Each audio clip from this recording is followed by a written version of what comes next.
你有冇試過咁樣嘅經歷？喺一個平平凡凡嘅下晝，你做完嘢或者行完街，想搵間茶餐廳坐低，諗住舒舒服服飲杯凍奶茶，食個蛋撻。你入到去，見到大把吉台，諗住可以坐得闊落啲，點知個伙計老遠就喝住你，喂，嗰邊唔坐得啊，坐呢邊細台。你望住嗰張細到連碟乾炒牛河都差啲放唔落嘅二人台，再望住嗰啲空蕩蕩嘅卡位，心入面已經打咗個突。好啦，你坐低咗，嘢食都未落，個阿姐已經將副餐具砰一聲放喺你面前，塊面黑過鑊底。你食咗唔夠15分鐘，碟飯仲有一半，個伙計已經過嚟收走你個茶杯，甚至問都唔問就想收走你隻碟。嗰種眼神，直情係想喺你背脊燒炮仗趕你走咁。呢種感覺，相信好多香港人喺呢幾年都感同身受。我哋今日就嚟揭開呢個茶記短視嘅算盤。而家好多老闆每日都喺度怨，話生意難做，話2024年、2025年開始啲人全部北上深圳消費，話啲人唔留港消費係唔愛港。但係佢哋有冇反省過，點解我哋寧願坐成個鐘車排長龍過關，都唔願意喺樓下嗰間幫襯咗10幾年嘅茶記食餐飯？到底係邊個親手將啲客趕走？係唔係真係一句北上搶生意就可以掩飾晒自己所有嘅問題？我哋先講下呢種寧願吉台都要趕客嘅神操作。喺好多茶餐廳老闆嘅心入面，佢哋有一套好奇怪嘅數學邏輯。佢哋覺得只要我將個轉台率提到最高，我就會賺得多。例如一張台一個鐘頭轉4次客，同轉2次客，個收入係差1倍。所以佢哋嘅目標唔係要你食得開心，而係要你食得快。於是佢哋發明咗好多趕客神招。第一招，叫物理隔離。明知全場得3成客，佢都一定要你同陌生人搭台。佢話係為咗預留位置俾遲啲嚟嘅大客。結果呢？你同個完全唔識嘅阿伯對面坐，中間隔住個胡椒粉樽，大家呼吸都感覺到對方嘅熱氣，你想慢慢嘆下杯茶都唔得。第二招，叫閃電式收盤。你最後嗰啖麵仲喺嘴入面，佢隻手已經伸過嚟攞走你個碗。如果你話等等，我未食完，佢仲會俾個白眼你。第三招，最絕，叫環境心理壓迫。佢會將冷氣開到好大，或者將啲音樂播到好大聲、好嘈，等你想坐耐啲都覺得辛苦。呢啲老闆算盤打得好響，如果你走得快，我就可以接下一轉。但問題係，而家唔係2010年、2012那種自由行爆發嘅年代啊！嗰陣時門口真係排長龍，你趕走一個，出面仲有10個。而家係2026年啦，出面條街靜到連貓都冇隻，你入面仲有成排吉台，你都要趕走嗰唯一一個入嚟幫襯嘅客。呢種思維係極之短視，甚至可以話係自殺。你試諗下，一個客俾咗70幾、80蚊食個午餐肉蛋飯加杯凍飲，佢買嘅唔單止係嗰碗飯，仲有嗰半個鐘頭嘅休息時間。喺香港呢個咁大壓力嘅地方，茶餐廳本來係大家嘅避風港。以前啲阿伯可以一邊睇報紙，一邊慢慢飲茶，嗰種係人情味。而家你坐多5分鐘，個伙計就過嚟問你食完未啊？仲有冇嘢加？呢種壓迫感令到消費變咗做受罪。好多茶記老闆仲好鍾意賴，話我哋租金貴啊嘛，我哋人工高啊嘛。係，香港租金係貴，人工係高，呢份係事實。但係租金貴唔係你對客無禮貌嘅藉口，人工高亦唔代表你可以提供垃圾級別嘅服務。你越係趕客，啲客就越唔想嚟，啲客越唔想嚟，你生意就越差，生意越差，你就越想喺每個客身上榨乾每一分錢，結果就係加價同埋加快趕客速度。呢個係一個死循環。我哋對比下北上消費，點解咁多香港人每逢星期6日就要去深圳？係咪因為嗰度嘅酸菜魚真係好食到上天？唔係，係因為人哋真係將你當係客。喺深圳嘅大型商場，你入到去，人哋係歡迎你嘅，你想坐幾耐就坐幾耐，人哋仲會主動幫你加水，仲會問你嘢食啱唔啱口味。最重要係咩？人哋唔會因為你食得慢而俾面色你睇。同樣係用幾百蚊，喺香港要俾人吹，俾人鬧，坐得逼，食得趕，喺上面可以慢慢行，慢慢坐，人哋仲笑面迎客。如果你係個客，你會點選？好，可能有人會話，香港茶餐廳就係咁㗎啦，呢啲係特色。我真係想問，由幾時開始無禮貌同狗眼看人低變成咗香港嘅特色？以前我哋講嘅香港服務業係講效率、講靈活，但係而家嘅茶餐廳，效率變成咗粗魯，靈活變成咗偷工減料。你睇下而家啲茶記嘅嘢食，質素跌得幾犀利。以前杯奶茶要撞幾多次，茶底要點配，都有講究。而家好多係用預調好嘅茶精，或者係沖得淡茂茂。嗰份沙嗲牛肉麵，牛肉係韌到咬唔開嘅化學牛，個麵底係煮到爛晒，賣到60、70蚊一個餐，質素仲衰過以前賣30幾蚊嗰陣。老闆們會話成本上升啊嘛，我哋要生存啊嘛。生存係要靠回頭客，唔係靠一鋪。你用低質素嘅嘢食加劣質嘅服務，仲要收高昂嘅價錢，你真係當消費者係傻嘅咩？仲有嗰啲所謂嘅 QR code 落單，本來呢樣嘢係為咗方便，減輕樓面負擔，但係好多茶餐廳係點樣做嘅呢？佢強制你要用 QR code， 如果你話想搵人落單，個伙計會好唔耐煩咁叫你自己掃啦。好啦，你掃完，個系統又難用，又要你填呢樣填嗰樣，搞咗5分鐘，終於落到單。個伙計送嘢食過嚟嘅時候，依然係拼一聲放低。咁請問個科技幫咗啲咩？佢只係幫老闆慳咗人工，但完全冇提升到個客戶體驗，反而令到個環境更加冰冷。我識得一個喺中環開咗30幾年茶餐廳嘅老前輩，佢而家已經70幾歲退休啦。佢同我講，以前開茶餐廳最緊要係熟客，你要記得個客姓咩，記得佢要酒清定係多奶，記得佢中意坐邊個位。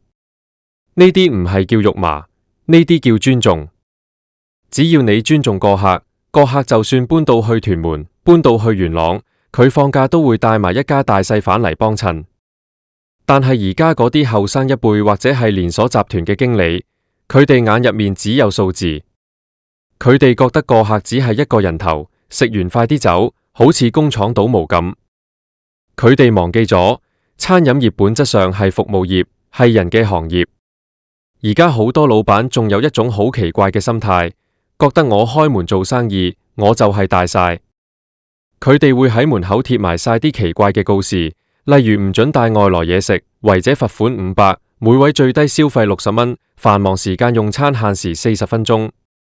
你未入去食嘢，已經感受到嗰種敵意。你係去食飯定係去坐監？呢種告示喺2025年嘅今日，真係顯得好諷刺。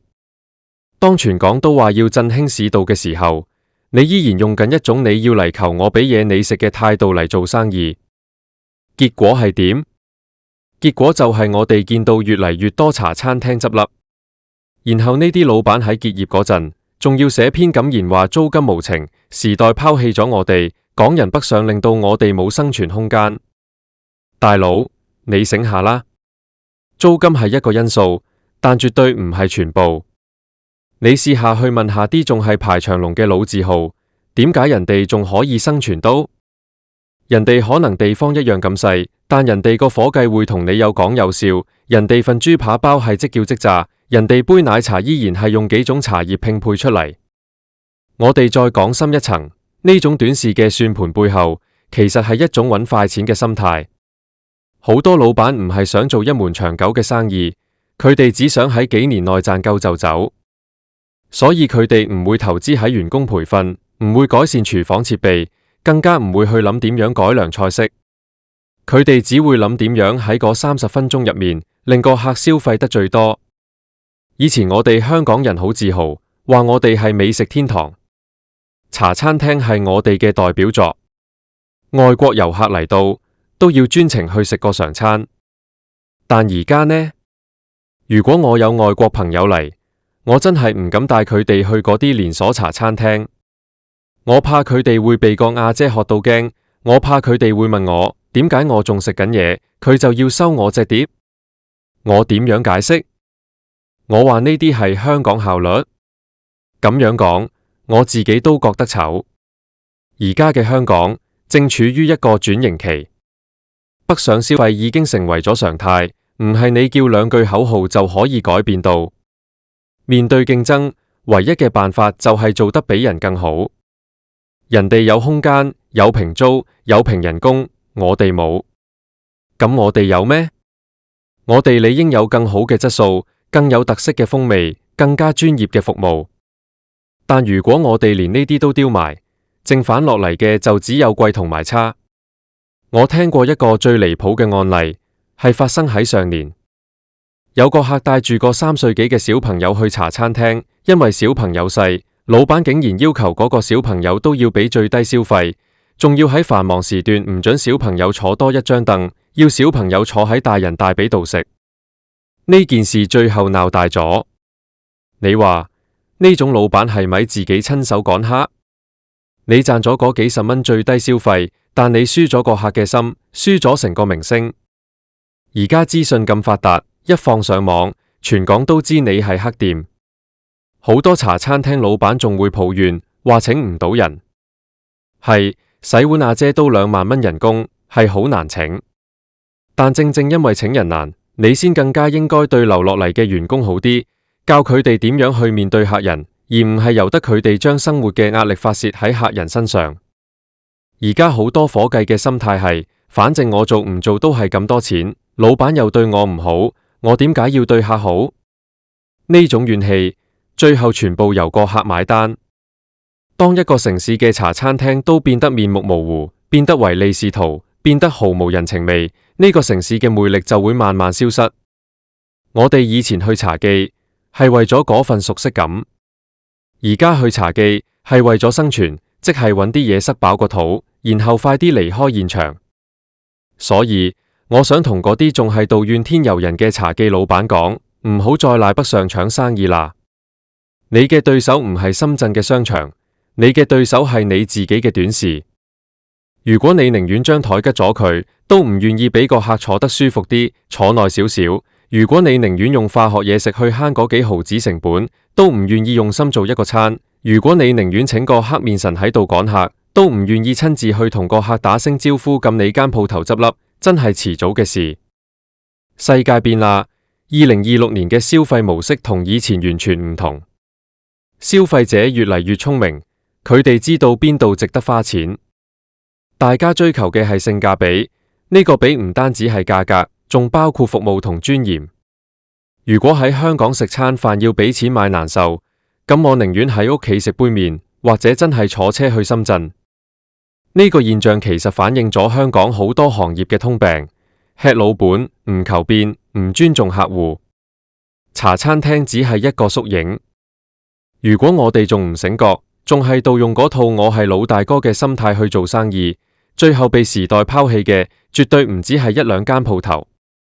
我哋作為消費者，其實要求好簡單，我哋唔需要你跪喺度服務，我哋只係想要一個正常嘅笑容，一碗熱辣辣用心做嘅麵，同埋一個可以俾我安安靜靜食完個餐嘅環境。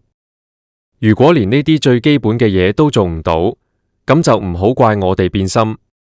有時行過啲舊區，見到一啲仲係好有堅持嘅小店，入面可能好舊，但老闆會同街坊吹水，嘢食分量十足，就算坐耐咗，老闆都只會笑笑口問你要唔要加熱水。呢啲鋪頭通常生意都唔會差到邊度，因為佢哋明一個道理，生意係人做返嚟嘅，唔係算計返嚟嘅。反觀嗰啲所謂嘅連鎖大集團，入面裝修得好靚，但係冷冰冰，嗰種SAP標準作業程序教出嚟嘅服務，只有催促同機械化。佢哋計得太準，計到每1分鐘要賺幾多錢，但佢哋計漏咗一樣嘢：人心。人心係唔可以用計算機計出嚟嘅。你今日趕走一個客，你以為只係少咗幾十蚊生意？唔係，你係少咗一個會幫你口碑宣傳嘅朋友。而家嘅市道係需要大家一齊去守，老闆要守住個質素同態度，員工要守住份專業，客人才會願意留低一齊守住呢個美食天堂嘅名聲。如果大家只係互相埋怨，老闆怨租貴，員工怨辛苦，客怨服務差，咁最後嘅結果就係大家一齊輸。我真心希望下次我行入一間茶餐廳嘅時候，見到吉台，個伙計會同我講：先生，隨便坐，慢慢食，而唔係好似見到仇人咁，指住張角落頭嘅細台叫我塞入去。我亦希望我杯凍奶茶唔再係糖水，我塊豬扒唔再係橡筋。香港嘅茶餐廳係好有生命力嘅，佢經歷過咁多年風風雨雨，由大排檔進化到入鋪，由冰室進化到茶記，一直都係我哋嘅驕傲。唔好俾呢種短視算盤親手毀咗佢。老闆們，算盤要打，但唔係咁打法。如果你眼入面只有錢，最後你可能連錢都賺唔到。如果你眼入面有客，錢自然會跟住客一齊嚟。